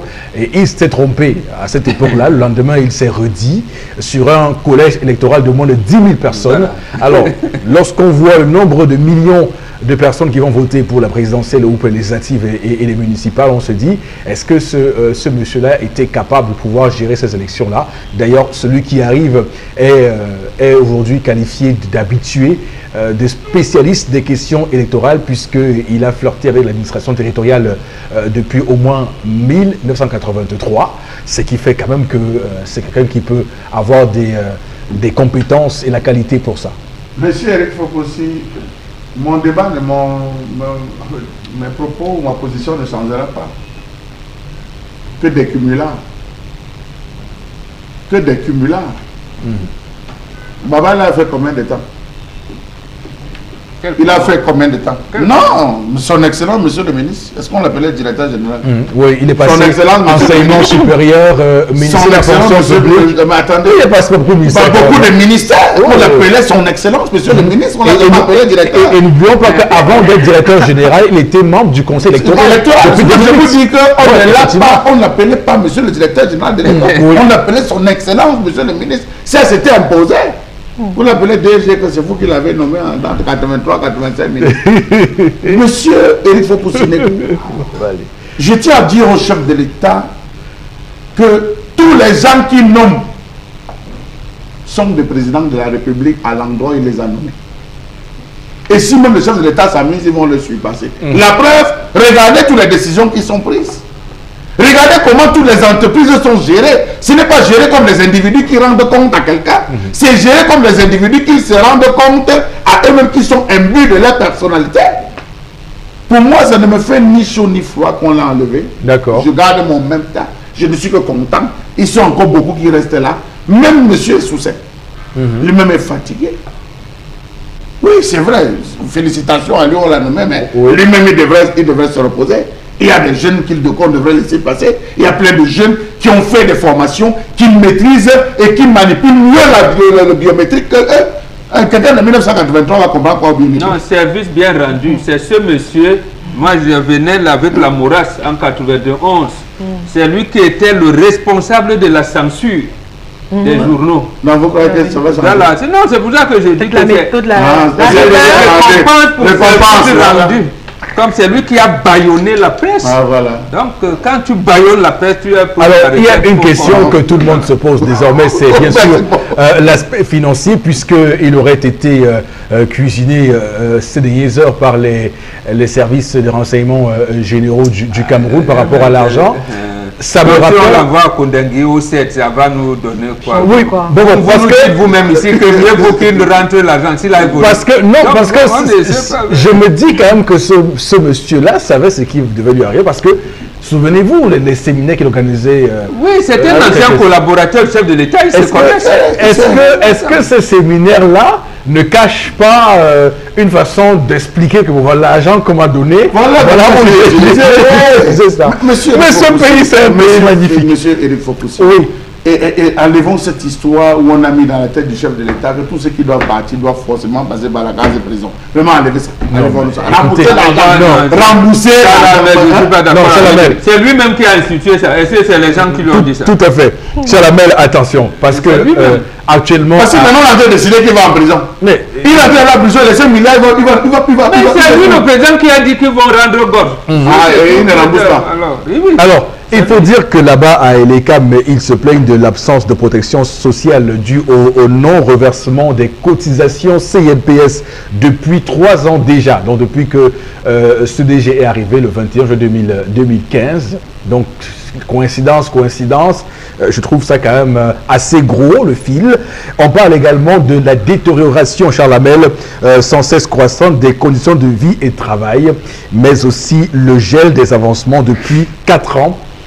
pour la quasi-totalité du personnel. La majeure partie des entreprises disent qu'on ne reverse pas la CNP, qu'on ne reverse pas. Qu'est-ce que la CNP se attend pour rendre compte? Pour faire la liste des fichiers des gars qui cotisent et qui ne cotisent pas. Voilà. Alors, Tendance va également dire un mot sur ce changement à la tête. Alors, vraiment, ne me dis pas, Tendance, qu'on soit d'accord. Ne me dis pas que ton père a raison. Que ton père a raison. Que ton père a raison. Surtout pas ça. Voilà. Moi, comment Eric me prend les mots.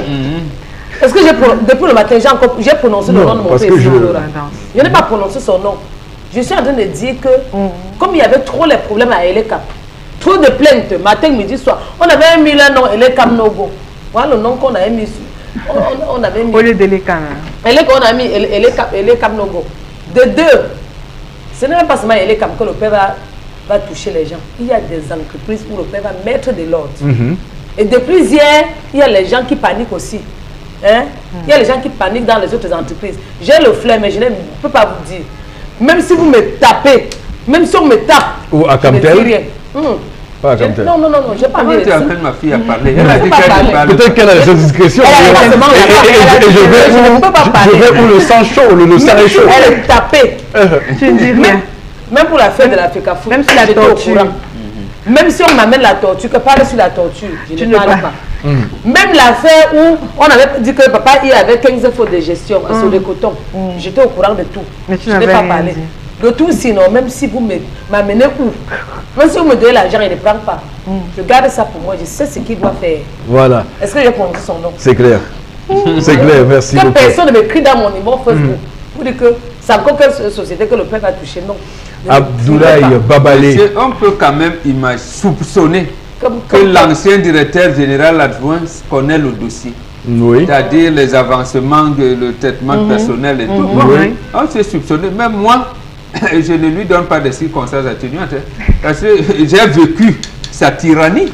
En tant que journaliste, merci beaucoup, Momo. J'ai vécu sa tyrannie. Voilà. C'est-à-dire que ce monsieur. Donc c'est un tyran qui remplace un autre tyran. Le docteur Eric Essoussé, qui a d'ailleurs, souvenons-nous, présenté, soutenu sa thèse en France, à Paris-Sorbonne. Donc c'est quelqu'un qui a fréquenté, qui a flirté avec les milieux parisiens avant de revenir au Cameroun. Mais c'est là-bas où tous ceux qui sont dans ce gouvernement sont passés par Paris-Sorbonne, ils sont passés par... Non, mais ça n'importe quoi. C'est pour dire qu'une fois revenu au Cameroun, il est allé directement au ministère de l'administration territoriale. On l'a amené dans le groupe. Voilà. Et après... Nous, on avait le certificat de type primaire indigène. Avec ça, les gens ont été ambassadeurs aux Nations Unies. Après, il s'est retrouvé l'histoire générale de l'Afrique. Après, il s'est retrouvé chargé de mission chez le Premier ministre. Je le vends parce que nous l'avons à compte courant. Pardon? Nous l'avons à compte courant. Nous qui avons le certificat indigène. Voilà. On va faire comment? C'est pour vous dire que il y a plus d'infrastructures. Il y a plus d'infrastructures qui ont été laissées au Cameroun par ceux qui ne sont pas à l'école que d'infrastructures créées par ceux qui sont à l'école. Cher Lamel, ce que je souhaite vous dire, c'est que c'est un message. Et en politique, chaque acte est un message. C'est pour dire que le président Paul Biya tient à ces élections présidentielles bien organisées et qu'il gagne surtout. C'est ce que je voulais dire. Maintenant, voilà, donc après manipulation. D'abord, le directeur général des élections ne prête pas serment. D'accord. Ça veut dire qu'il peut manipuler les chiffres. Après, là-bas, il y a même quand on va dire la Commission nationale de recensement général des votes sur la base de... Voilà. Cher Lamel, donc, j'espère qu'on est d'accord maintenant. On rentre pas à contre-courant. Je vous dis juste que le nouveau DG de l'ECAM, qui est censé être un organe indépendant, ne l'est pas. Parce que le CV de ce nouveau directeur général nous montre bien qu'il a, voilà, un appétit pour la classe. Avec les patrons, des gens qui sont membres du bureau politique. Donc, nous attendons une CNI. Et attention aussi, il paraît, hein, je lis d'ailleurs que à Yabassi, là-bas, il serait président d'une sous-section RDPC. Oui, à Yingui. C'est pour ça que je vous dis qu'il a ses patrons qui sont membres du bureau politique de RDPC. Voilà. Voilà. Donc, entre camarades. Vous comprenez que Elekam n'est pas si indépendant que ça et qu'on doit être beaucoup plus vigilant pour les prochaines échéances électorales. Et pour reprendre ici les termes du Conseil électoral et du président Eno Abrams Ekbeye, les échéances électorales imminentes. J'aime bien ce terme imminente. Mettez des points d'interrogation. Quand vous avez même un membre du Conseil constitutionnel qui signe, il y a des... Jean Foumaka, motion de soutien. Pour le Sud. C'est pour vous amener où? Florazé, l'autre information et la dernière de cette revue des réseaux sociaux. Oui, l'autre information ce matin, c'est l'opération comptage des agents de l'État. Déjà à 918 personnes donc dénoncées dans cette opération. Initiée, on se rappelle bien, en avril dernier par le ministre des Finances, Louis-Paul Motazé. Donc l'opération continue et puis des nombres à ce jour, comme vous l'annoncez, 918 personnes qui émergent frauduleusement dans les caisses de l'État. On rappelle l'objectif de cette opération était de dénicher les faux fonctionnaires et d'assainir le fichier solde de l'État. Une opération déjà qui a permis de recenser près de 40% de fonctionnaires. On est à 918 personnes qui ont abandonné leur poste, mais qui continuent d'émarger dans les caisses de l'État. Et ceci qui continue aussi d'interroger nos chers internautes, mais aussi d'applaudir ce type d'initiative. Et puis une opération, on le rappelle bien, qui va s'étendre jusqu'en juin prochain. Elle fait suite à la plainte déposée aussi, pour revenir sur les fonds en 2017 par Alamine Ousmane May, qui avait donc dénoncé la perte de plus de 13 milliards de francs CFA dans les caisses de l'État. Et puis on va surtout dire que c'est un bilan. Comment vous trouvez, Boro Bengan, cette opération de comptage physique du personnel de l'État? Non, on parlait d'argent, mais moi je n'ai aucune notion de comptabilité pour prétendre faire un bilan. J'analyse seulement que ça ne commence pas par là. Ça a commencé par l'antiloupe. L'antiloupe a dénombré beaucoup de fonctionnaires fictifs. Ça n'a pas résolu le problème. Nous sommes passés à SIGIPES 1, SIGIPES 2. Et bien avant, il y a eu les opérations des baleines, des antilopes, des éperviers. Ça n'a rien donné du tout. Donc, moi, je sais qu'on va sûrement engranger un certain nombre par rapport aux gens qu'on va sacrifier, qui sont dans le système, parce qu'il faudrait montrer au FMI qu'on peut quand même maîtriser la masse salariale du personnel de l'État, c'est tout. Mais résoudre le problème de corruption et de tripatouillage au sein de l'administration publique, je n'y crois pas. D'accord. Florazé, la troisième information, je m'excuse parce que vous avez trois informations ce matin et annoncé l'histoire de Mamoudou Gassama. Tout à fait, Rifo Poussi. Et cette information continue de faire le buzz sur la toile. On a eu quelques petites vidéos également. Mais une autre information, des images qui parlent d'elles-mêmes. On a eu également un post d'Emmanuel Macron, président de la France, qui a donc dit, je cite, avec Mohamed Gassama, qui a sauvé samedi la vie d'un enfant en escaladant 4 étages à main nue. Je lui ai annoncé qu'en reconnaissance de cet acte héroïque, il allait être régularisé dans les plus brefs délais, que la brigade des sapeurs-pompiers de Paris était prête à l'accueillir. Je l'ai également invité à déposer une demande de naturalisation, car la France est une volonté. Et Mohamed Gassama a démontré avec engagement qu'il avait cet engagement envers la France. Et les réactions sur la toile vont dans tous les sens. On estime que ce n'est pas un acte héroïque. Il y a des réactions très racistes. On estime que déjà, c'est une personne qui n'est pas en règle, donc il devrait tout de suite être rapatrié dans son pays. Et aussi, on rappelle que le président malien a fait comme une sorte d'injonction à travers son poste. Il demande justement à ce jeune malien de venir s'intégrer dans les forces de l'armée malienne. Donc les réactions vont dans tous les sens et certains applaudissent aussi cet acte de bravoure. Donc, il n'a pas exigé qu'il porte des vestes et cravates comme chez nous. Non, non, non du tout. Ah. Non, mais vous savez- Là-bas, on peut être reçu par le chef Bon, de bon, l'État. ce sont les Africains qui ont...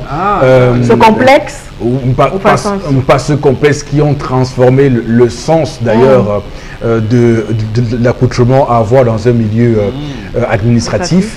Alors, ce qu'il faut dire, c'est que franchement, je ne comprends pas pourquoi les gens glosent sur cette naturalisation de Gassama.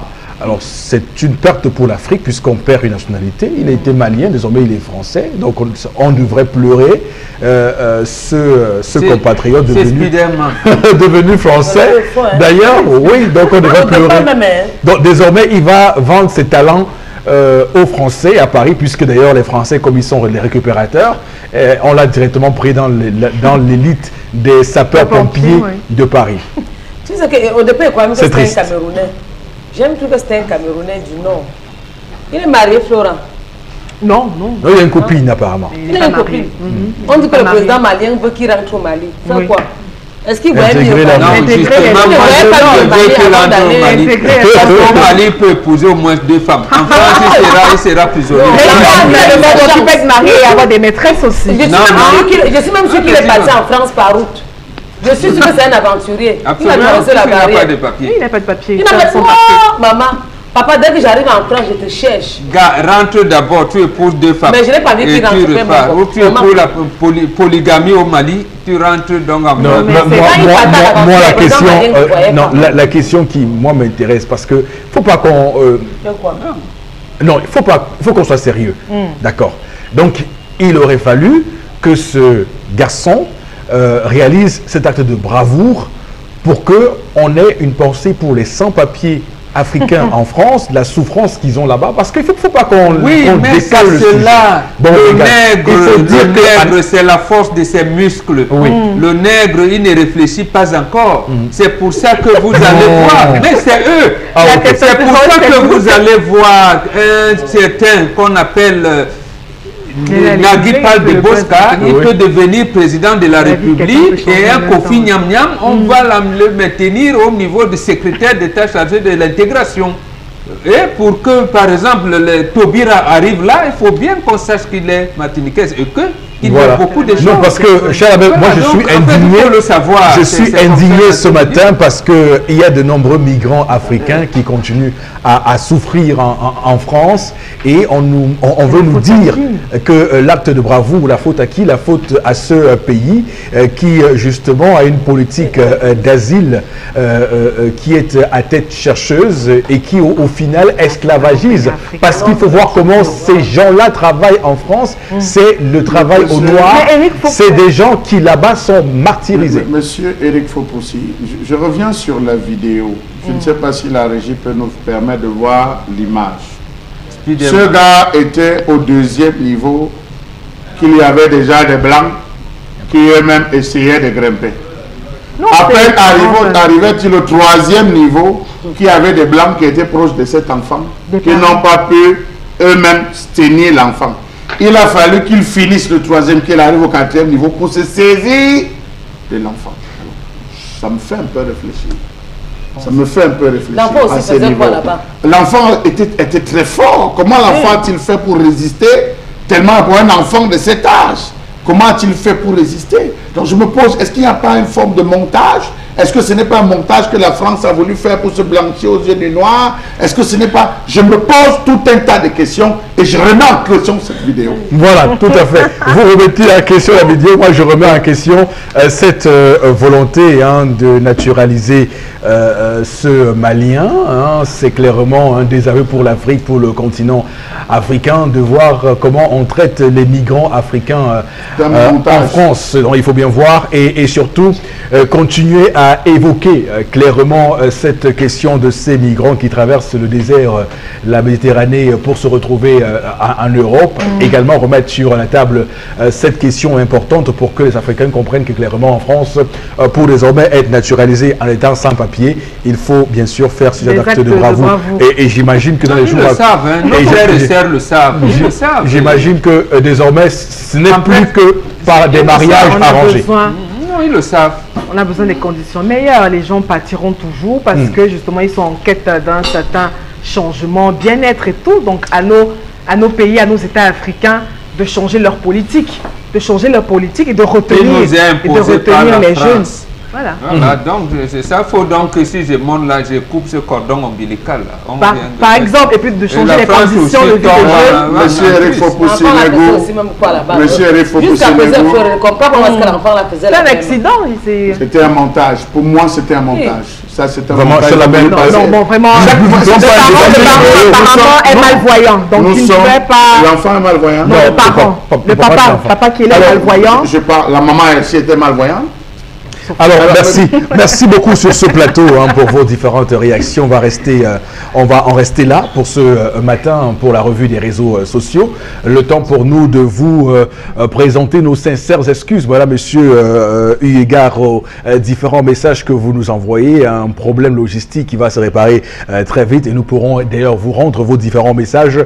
On va maintenant, pour la suite, aller prendre la spéciale promo au magasin 1001 tapis avec le concept Salaka de Consilamine. Bonjour et bienvenue.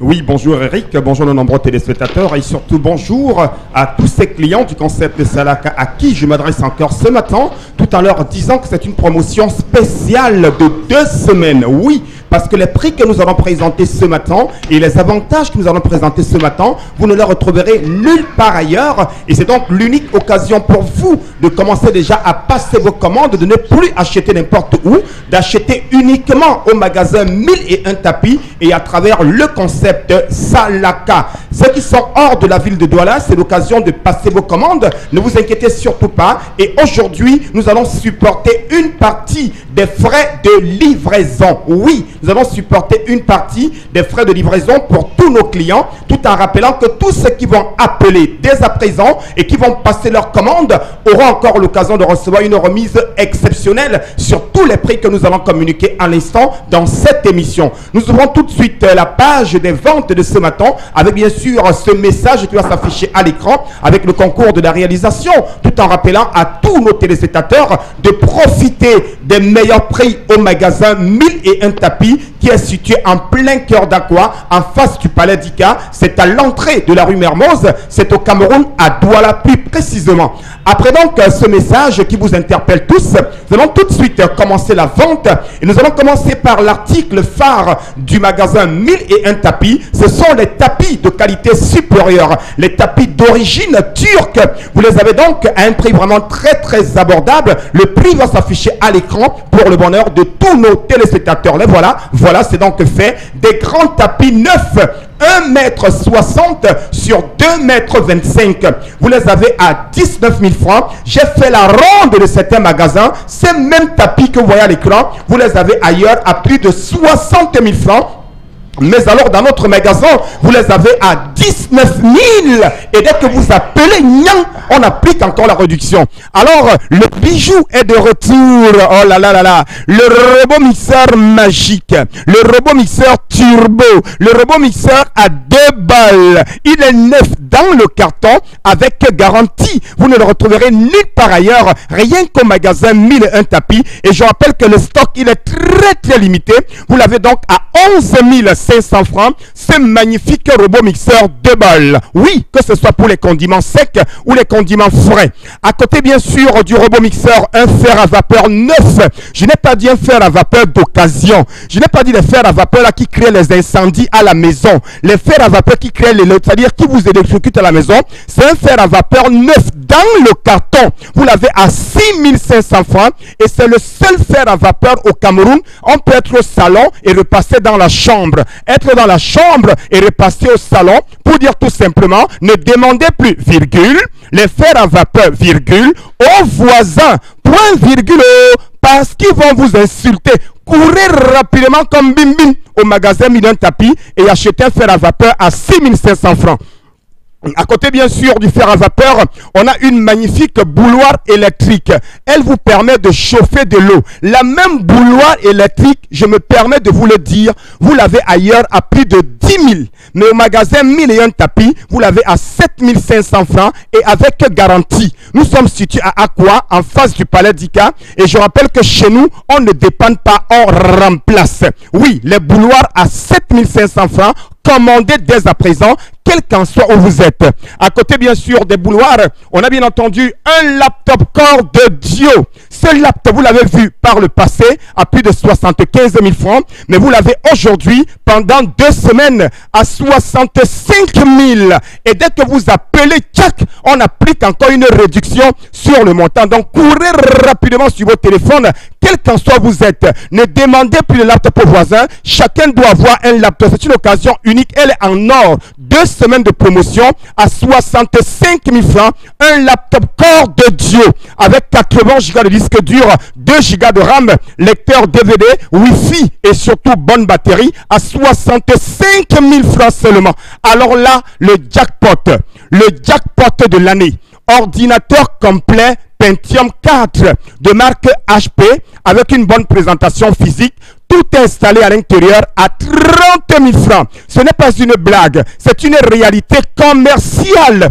30 000 francs son ordinateur complet avec un écran plat 15 pouces et surtout tout installé à l'intérieur. Il est complet avec la souris. 30 000. On le met en anglais ou en français. Quel que soit vous êtes, on vous le livre à domicile à 30 000 francs, ce magnifique ordinateur complet. À l'instant, un autre turbo, un autre jackpot. Là, c'est le Core i3. Vous l'aviez connu par le passé à plus de 100 000 dans cette émission, mais pendant 2 semaines, on veut permettre à tous les Camerounais, à tous les étrangers de l'avoir à 100 000 francs, le Core i3. Et dès que vous appelez, je donne encore la réduction. À côté, bien sûr, on a un ouf de qualité supérieure, toujours au magasin 1001 tapis à 25 000.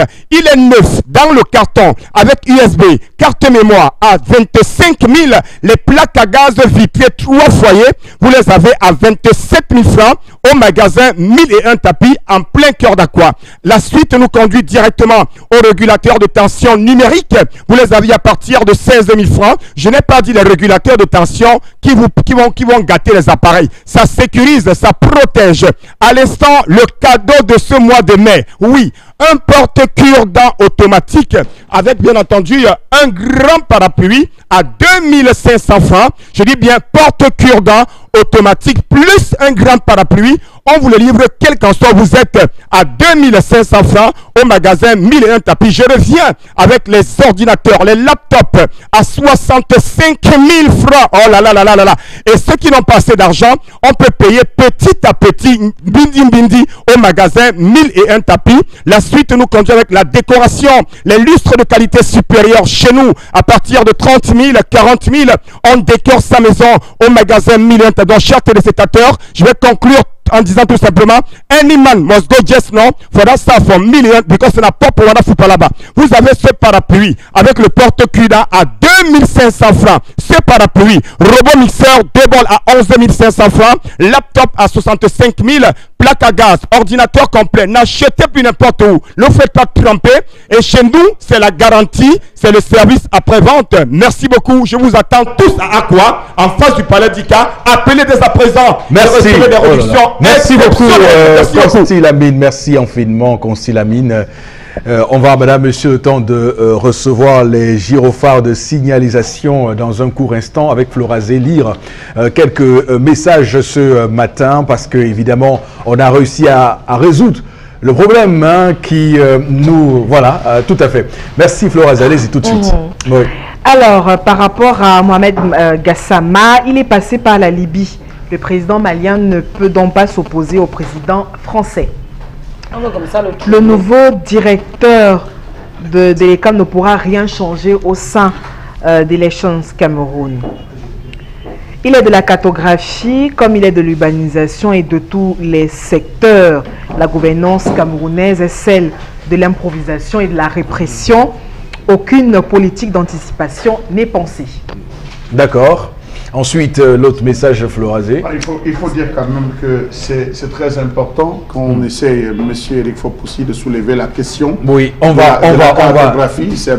y revenir tout dans un court instant, Charles Hamel, sur la cartographie, le temps de recevoir sur le plateau B, déjà installé en Kinine 22 pour prendre justement les gyrophares de signalisation. Bonjour, Kinine 22. Le temps évidemment. Bonjour Eric, bonjour à tous les téléspectateurs. Nombreux sont ceux qui nous regardent à la maison à travers leurs petits écrans. Aujourd'hui encore, nous revenons pour vous parler du gyrophare de signalisation de détresse. Ce gadget qui vous permet, n'est-ce pas, de baliser l'avant et l'arrière de vos véhicules en cas de détresse majeure sur nos axes routiers non éclairés en nocturne. Nombreux sont ceux-là qui appellent déjà pour demander en quelle matière vous avez fabriqué ou encore en quelle matière fabriqué ce gyrophare de signalisation de détresse. Oui, il est fabriqué en cette matière plastique et enveloppé avec une autre matière sous forme de gomme qui permet, n'est-ce pas, à toute pression, qui permet, n'est-ce pas, de supporter toute pression sur lui-même. Le gyrophare que vous voyez là à l'instant est très facile à manipuler. Grâce à son bouton d'allumage, il vous suffit tout simplement de l'appuyer une fois. Et lorsque vous arrivez sur sa 9e fonction, vous êtes directement sur la fonction torche que vous voyez ici. La fonction torche donc vous permet d'éclairer votre mécanicien et surtout de permettre, n'est-ce pas, de vous permettre à vous-même d'économiser l'énergie de batterie de votre voiture. Cela permettant le mécanicien vous dépanne aisément et là vous économisez en énergie de batterie de voiture. Il est facile et simple de le fixer sur votre véhicule. Grâce à son aimant, vous le fixez soit au-dessus ou à quelque part de votre voiture pour tout simplement témoigner de la grosseur, de la grandeur ou de la hauteur de votre véhicule. Pour des semi-remorques par exemple, il vous suffit tout simplement de l'accrocher grâce, n'est-ce pas, à son crochet pour témoigner bien évidemment de la grosseur et de la grandeur de votre véhicule. À l'écran, justement, nous voyons quelques véhicules stationnés sur la voie, sur nos axes routiers non éclairés en nocturne et bien évidemment balisés dans les deux sens pour permettre à ceux qui viennent dans ces deux sens de ralentir et de compatir à votre situation, n'est-ce pas, de détresse sur nos axes routiers et bien évidemment non éclairés. Il est très facile à matérialiser, je l'ai si bien dit, très miniaturisé. Il vous suffit tout simplement de le disposer à l'avant et à l'arrière de votre véhicule. Plus précisément, vous le mettez 100 mètres, espacé 200 mètres pour permettre à ceux qui viennent à distance, n'est-ce pas, de remarquer votre présence. Vous convenez avec moi, chers téléspectateurs, qu'une lueur de lumière est apercevable à des centaines de mètres en nocturne. Alors, très simple et facile de l'avoir, vous le savez bien, il suffit tout simplement de nous contacter à travers le numéro qui s'affiche au bas de l'écran, à savoir le 6 91 38 17 10 et vous serez servi. Que vous soyez à Douala, à Yaoundé, à Bafoussam ou partout au Cameroun, il vous suffit tout simplement de nous appeler et vous serez servi. Je reviens encore pour préciser davantage, le gyrophare de signalisation de détresse est ce gadget qui vous permet de baliser l'avant et l'arrière de votre véhicule. Il ne coûte pas cher, il est très simple et facile de l'avoir, je l'ai si bien dit, et il coûte tout simplement la modeste somme de 5500 francs CFA. Alors, chaque Camerounais, chaque automobiliste devrait avoir ce gadget de sécurité parce que bien évidemment, fabriqué en une matière pas facile à détruire et surtout alimenté de 3 piles d'un 5. Grâce à son aimant, vous pouvez le fixer à l'arrière, au-dessus ou sur votre voiture, à n'importe quel endroit pour témoigner de la grandeur et de la hauteur de votre véhicule. Également, il vous sert de clignotant lorsque vous avez vos clignotants de véhicule déjà gâtés. Vous allumez 2 gyrophares et vous le mettez, n'est-ce pas, en mode clignotant. Tout simplement, grâce à son aimant, vous le fixez à l'arrière de votre véhicule et il fera, n'est-ce pas, le travail à votre place. Alors, chers téléspectateurs, ne l'oubliez pas, contactez-nous partout au Cameroun, vous serez servis. Il vous suffit tout simplement d'appeler le 691 38 17 10 et vous serez servi. Il coûte tout simplement 5500 francs CFA. Merci. Kinine 22 pour nous parler ce matin des gyrophares de signalisation sur Equinox Télévision. L'émission se poursuit avec une articulation tout à fait importante et didactique. Il s'agit d'interpellation.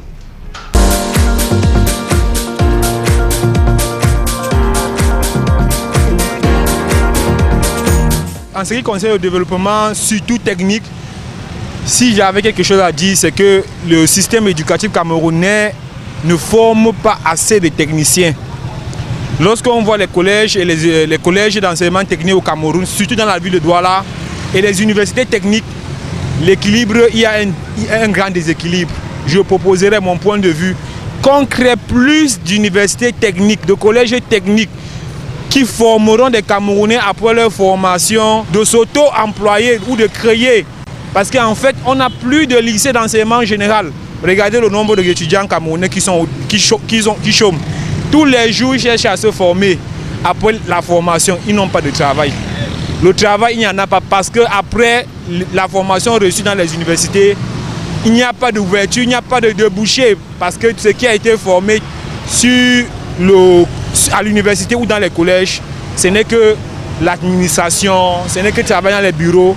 Mais dans les domaines techniques, on a toujours ce problème qu'il y a un vide. Et beaucoup, nos États par exemple, moi je suis par exemple technicien.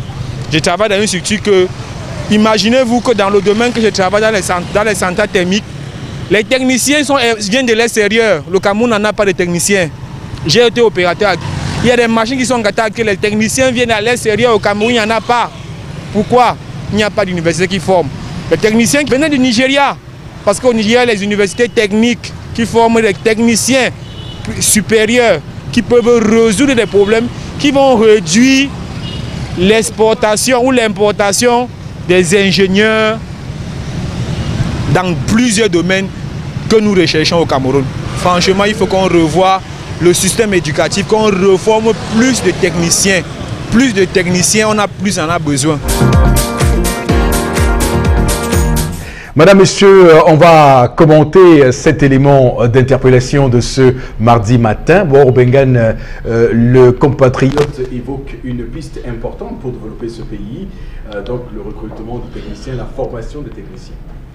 Mais est-ce qu'il n'y a pas de techniciens formés? Tout à fait. Il n'y a pas de volonté politique pour intégrer les techniciens.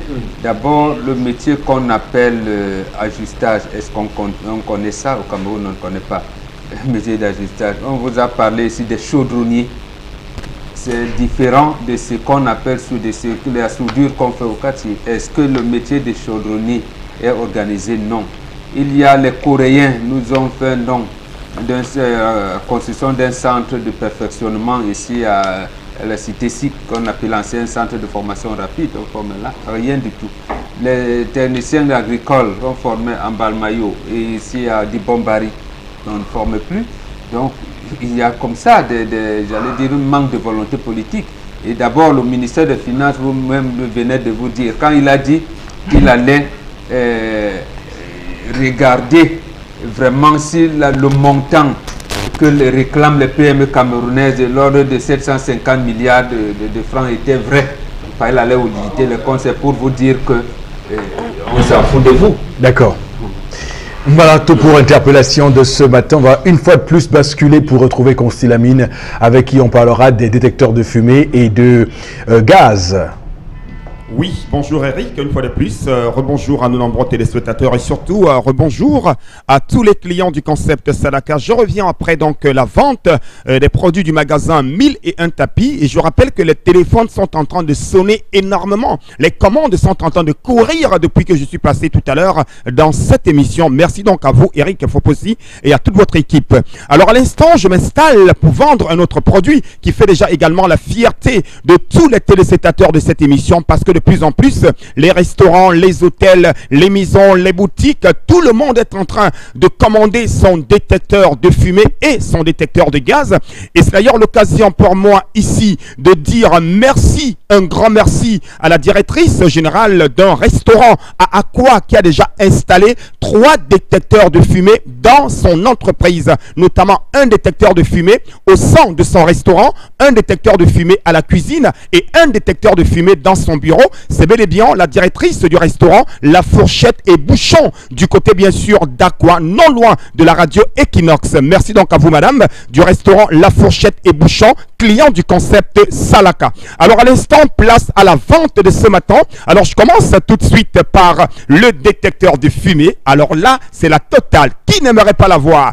Qui n'aimerait pas l'avoir? Bien sûr, on me dira non. Chacun aimerait l'avoir, bien entendu. Alors aujourd'hui donc, plus besoin d'aller du côté des États-Unis d'Amérique, plus besoin d'aller du côté de la France. Je rappelle que sur place au Cameroun, grâce au concept Salaka, on a son détecteur de fumée à 11 000 francs. Oui, ce magnifique appareil qui vous sécurise, ce magnifique appareil qui vous protège contre les incendies, ce magnifique appareil qui vous rend la vie en couleur est désormais disponible à travers le concept Salaka au prix de 11 000 francs seulement. Que vous soyez propriétaire d'un restaurant, propriétaire d'une boutique ou alors d'une maison, quel qu'en soit où vous êtes, même si votre maison est en planche, elle est en semi-dur, elle est en brique, elle est en parpaing, chacun devrait installer un détecteur de fumée à la maison. Question d'éviter les incendies. Vous l'avez donc à 11 000 francs, un ensemble dans lequel vous retrouverez non seulement une pile de rechange, mais également l'appareil en question. Et je rappelle, c'est 2 ans de garantie pour ce magnifique détecteur de fumée que vous avez à 11 000 francs seulement. Alors, et comment l'avoir? C'est la question. À travers les numéros de téléphone qui s'affichent au bas de l'écran. Vous êtes à Garoua, à Maroua, en Gandéré. Vous appelez tout simplement à ces numéros de téléphone. Vous nous passez votre commande. Vous envoyez votre nom et nous nous chargeons d'acheminer votre détecteur de fumée en direct de votre maison ou alors dans votre bureau en déboursant tout simplement la somme de 11 000 francs qui est d'ailleurs le prix de l'achat de ce détecteur de fumée. Alors, à présent, à côté bien sûr du détecteur de fumée, on a un autre détecteur. Alors là, c'est le détecteur de gaz. Comme son nom l'indique, il détecte le gaz à distance. Imaginez, oui, bien entendu, oui, imaginez c'est l'instant, vous avez un restaurant, comme le restaurant La Fourchette et Bouchon, et vous n'installez pas un détecteur de gaz dans votre restaurant. Une fois que la bouteille elle est ouverte, le gaz se met à sentir et ça peut créer des dégâts énormes. Donc pour éviter les dégâts, il serait mieux d'installer à l'instant où je vous parle, en passant votre commande, votre détecteur de gaz dans votre restaurant ou alors à la cuisine de votre restaurant. Il coûte combien?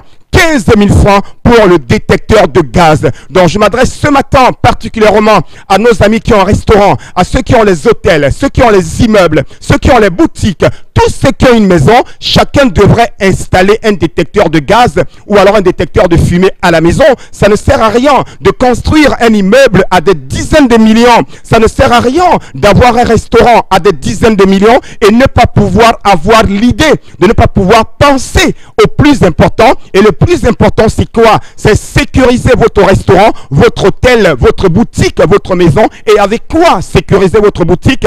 C'est à travers un détecteur de fumée ou alors un détecteur de gaz. Je rappelle, le détecteur de fumée, il est à 11 000 francs. Le détecteur de gaz, il est à 15 000 francs. Et comment l'avoir? Uniquement à travers nos numéros de téléphone qui s'afficheront encore à l'instant au bas de l'écran. Vous êtes à Yaoundé, à Garoua, à Maroua. Plus besoin de dire que Ifabino.